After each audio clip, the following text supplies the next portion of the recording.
Minnesota. When we boys ain't know us. All fast money, no slow bucks.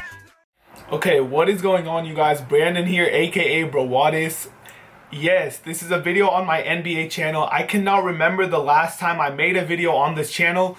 You can't blame me though. NBA season is not 1 year long. There was a huge gap where there were no summer league, no draft, no regular season games, no playoffs. So I just took a break off this channel because there wasn't really anything to talk about. But I'm back today, starting this series right before the season starts. There's 2 weeks, 2.5 weeks until the NBA season starts. So what I'm going to do for all 30 teams, I'm going to be making a separate video for every single team in the league, just giving my thoughts on how their offseason went, how I think they're going to do in the upcoming season, playoffs or no playoffs, how many wins I think they're going to get, something like that. So that's a new series. I'm going to do all 30 teams, and I got to grind out these videos because the season starts in 2 weeks. So you could be expecting double or triple uploads every single day until the season starts right here on this channel. How I'm going to do this, just so you guys can know when your team is up. We're all fans of our favorite teams. So I'm going to start, today I'm doing 2 videos. I'm going to start with the bottom 2 teams in the East. So today we're going to go Philly and Brooklyn. Then tomorrow I'm going to go the bottom 2 teams in the West. So I'm going to go Lakers and my Phoenix Suns. Sadly, bottom 2 team in the West last year. And we're going to go back and forth with East and West. So today, like I said, I'm going to start off with Philly and Brooklyn. This video is going to be Philly. My later upload is going to be Brooklyn. And so let's get this started. Enough talking. We're going to get the Philadelphia 76ers season preview / prediction underway.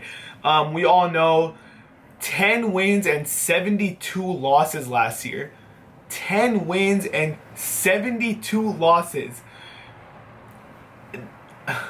I don't care if you're a Philly fan, whether you love them, you hate them. That's a terrible record. There's no denying it. But the positive, obviously, as we all know, Ben Simmons, the #1 pick, landing in Philadelphia. It finally paid off. The process, losing all these games, tanking. But just Philly has not been trying to win games for the past couple of years, and they were waiting for this moment, the #1 pick in the draft. And could it have come at any better timing than Ben Simmons? I mean, obviously, we don't know what he is yet because he hasn't played an official NBA game yet. But what he could be, some saying the next LeBron James. I'm not going to say whether I agree with that myself because obviously that is a huge stretch. But any player of that caliber. Now, here are the bad news. Ben Simmons broke his foot. He is going to miss at least 3 months. Isn't that sad? Just when Philly thought, okay, let's get this started. We're getting Joel Embiid back. Jahlil Okafor was great last year. Nerlens Noel, they have their defensive anchor. They made a few free agent signings, and then boom. Ben Simmons, who was supposed to be their best player, breaks his foot. And the worst part about it is, not only is he out 3 months, he could possibly miss his whole entire rookie season. So, I mean, clearly that is not good news for Philly. I was upset because I wanted to see Ben Simmons play too. It's not just Philly fans that were affected by this. I love watching young players, see how they develop, and watching Ben Simmons in Summer League got me really excited to see how he was going to play in the regular season. It sucks that we can't see that. Hopefully we just have to wait a few months and not until next year, but you never know what Philly could do. They kept Joel Embiid out for a while. So, believe it or not, Philadelphia, they do have some guards. The first thing you think about with Philly is, when are they going to make some trades? Look at the big men they have. Jahlil Okafor, Nerlens Noel. Arguably, those are 2 centers, but one of them is going to have to play power forward. You then have Joel Embiid, who, let me just add, sure, he hasn't played a regular season NBA game yet, but based off his preseason, this dude looks like a monster. This dude looks like he has the potential to be, I don't want to say it because it's really early in his career, but he has the potential to be great. He's showing a jumper. Okay, a smooth jumper. He's showing post moves. He's showing that he could attack the rim extremely hard, and he's showing his defensive presence. 7'1", 7 feet. I'm not sure exactly how tall he is, and a rim protector. So you have Joel Embiid, Nerlens Noel, and Jahlil Okafor. Those are 3 centers. Yeah, you could play one at power forward, but hold on. Ben Simmons, sure, he could play some spot minutes at small forward. You could put him at small forward for 10-15 minutes a game, but he's not a small forward. He's a power forward. So there you have 4 big men. And hold on, we're not done yet. They just brought Dario Saric over from overseas, who they had drafted a couple years back, a top 10 pick on him. So you have Ben Simmons, #1 pick. Nerlens Noel, a high first-round pick. Jahlil Okafor, another high first-round pick. Joel Embiid. All of those guys are bigs. So Philly had to bring in some guards. So they went out and signed Jared Bayless. They signed Gerald Henderson. They got rid of Ish Smith. That was their one key loss of the summer. They also brought in Sergio Rodriguez from overseas. Sorry about that. And he's a backup point guard. So, they still have Nick Stauskas. Oh, and they drafted Timothy Luau, who he was a later first-round pick because how many first-round picks does Philly need? I mean, they had like 30 of them, but he's really long. He could play defense. He could shoot the three. He didn't impress me too much in Summer League, but hey, it's just Summer League. We can't look too far into that. So Philly, their roster is kind of imbalanced, but you cannot deny the talent there. Like I said, are you kidding me? Joel Embiid, Jahlil Okafor, Nerlens Noel, Ben Simmons, Dario Saric. Yes, that's a problem because that's a huge logjam of bigs, but it's a problem that I'm sure a lot of teams would love to have. They're going to have to make a trade. There were rumors even involving the Suns. Maybe like a Brandon Knight trade to Philly because they need guards for one of their bigs, Nerlens Noel, Jahlil Okafor. Obviously that didn't happen and the rumors have died down since then. But there's no denying that Philly needs to make a trade. I doubt one happens before the season starts. I thought one was going to happen there. Jahlil Okafor and Nerlens Noel. Let me just add my own opinion on that. People are going to think I'm crazy, but if I'm Philly, I would trade Jahlil Okafor before Nerlens Noel, and it's not about who's better and who's worse. It's just about the fit on the team. Jahlil Okafor is not a great defender. He's not a great rim protector. So you have offense. Ben Simmons is although he can't shoot the ball, he could score. He's going to give you almost 20 points a game. And then you have Joel Embiid, who was mainly known as a defender, but then you watch him in preseason, he has a soft touch. He could shoot. I think you got to keep Nerlens Noel for his defense. He's the defensive anchor of that team. But there's no denying one of those bigs, if not two, is going to be traded, whether that's before the season starts, at the trade deadline, or who knows when. So I do like what they did, though. Bringing in Gerald Henderson and Jared Bayless, not exactly the best two players at their position, but it just shows a sign that Philly is trying to win games. If this was last year or the year before, there's no way they're going to bring in two vets. They didn't even try to sign any free agents the past couple of years. So it shows they're trying to change the culture. They've had enough of, drafting number one, drafting number two. They've had enough of that. They feel that they have their young core in place.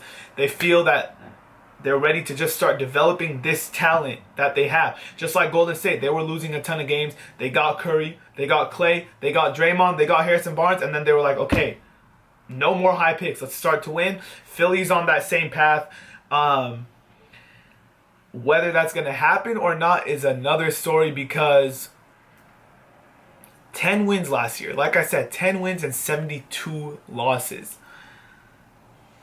I'm sorry, but it's hard to go from 10 wins to playoffs, or it's hard to go from 10 wins to 40 wins. So do I expect improvement from Philly? Yes. Do I expect major improvement? Yes.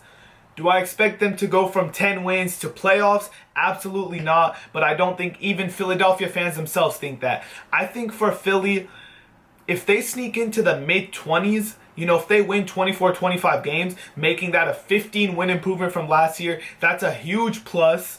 I don't know if it's going to happen, but I think Philly fans and the Philadelphia 76er organization themselves should give themselves a pat on the back and set that as the goal. If they win 30 games, that's not going to get you a playoff spot, but if they win 30 games, that's a huge, huge, huge sign of improvement, and that would be, I think that's best case scenario for them to win 29, 30 games. I personally don't think that's going to happen, but if they somehow put their talent together without Ben Simmons, again, he's out for maybe the whole year, but at least 3 months. They do have Robert Covington, who's not a bad small forward. He's going to be playing a lot.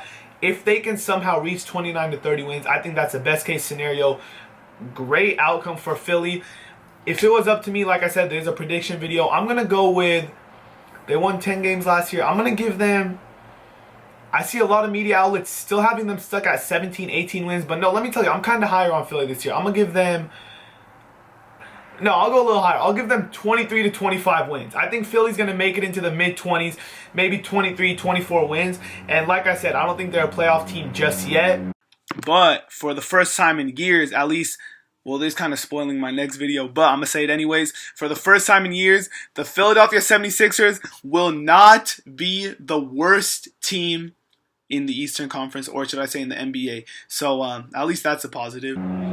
but I think they're going to start their winning ways. This year they're going to go 23, 24 wins and then start building off that the year after, probably playoffs the year after. I don't know. I think their roster is much, much more talented than it's been in the past 3-4 years, although I do think it's a little imbalanced. I think once they trade one of their bigs and have everybody know their roles, solidify their positions, and then, like I said, when you trade a player, you don't trade them for nothing. They're obviously going to get another piece back, and I think that's going to help them out a lot.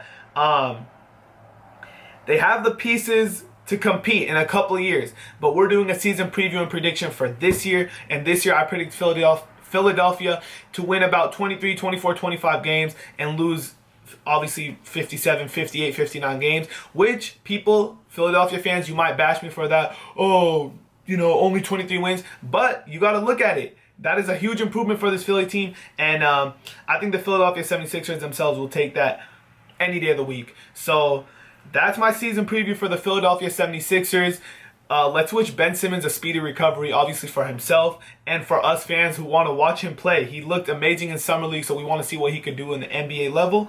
And look forward to my Brooklyn Nets season preview. And let me know what you guys think of the Philadelphia 76ers upcoming season. I want to see if you guys think they're going to improve or if you think they're going to get worse, which let's not think they're going to get worse, because getting worse than 10 wins is just... I'm a Suns fan, and that's even bad for me. So I hope you guys enjoyed this video. It feels great to be back on the NBA channel because I love making NBA videos. I love talking NBA. And let me know if you enjoyed this video. Let me know how you think the Philadelphia 76ers will do for the 2016-2017 season.